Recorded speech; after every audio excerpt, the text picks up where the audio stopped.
The stories I'm about to share with you are from The Tragedy at Devil's Hollow and Other Kentucky Ghost Stories by Michael Paul Henson.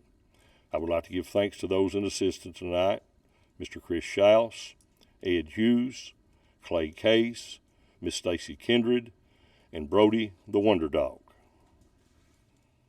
Warning in the dust. There is a natural body and there is a spiritual body. 1 Corinthians 15:44. Virgil and Joseph Honchel were cousins. They'd been to the general store in their East Central Kentucky community where they bought a gallon of bootleg whiskey on that fateful night of July the 7th, 1937. On their way back home, they met 5 other young men at the mouth of Leatherwood Creek, and the 7 went to a secluded spot where they played cards and drank the whiskey.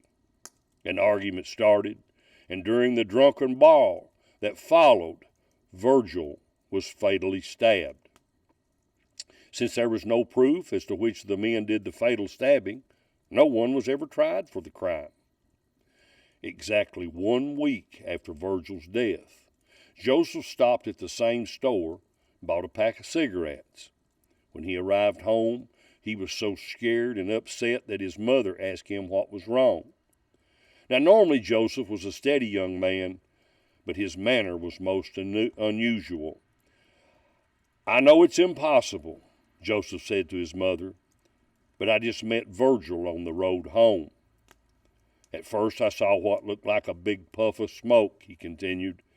"Then it seemed to turn into a shadow until finally I could see Virgil, plain as day. He tried to speak, but I couldn't hear any words.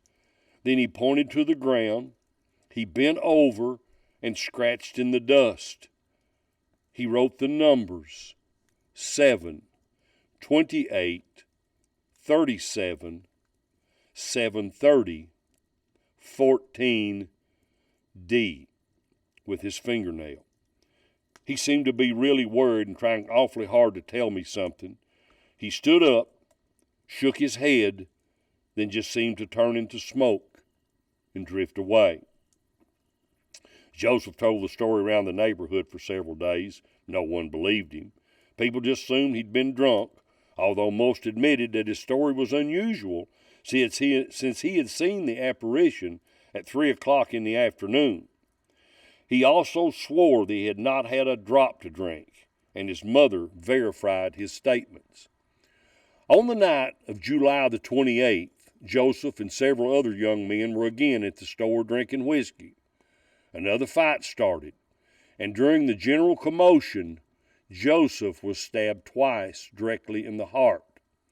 When the brawlers realized that someone had seriously been hurt, the fight stopped.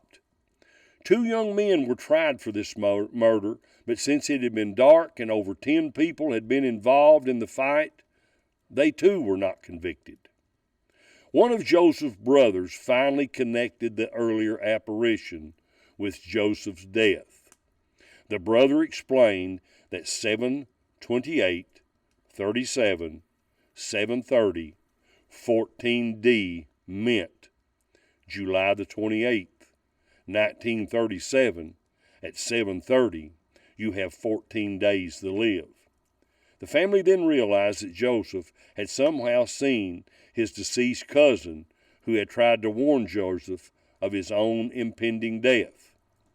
I know this is exactly the way the strange incident happened, because Joseph Honchel was my uncle, and I knew about the numbers and the letter D for over a week before he was killed.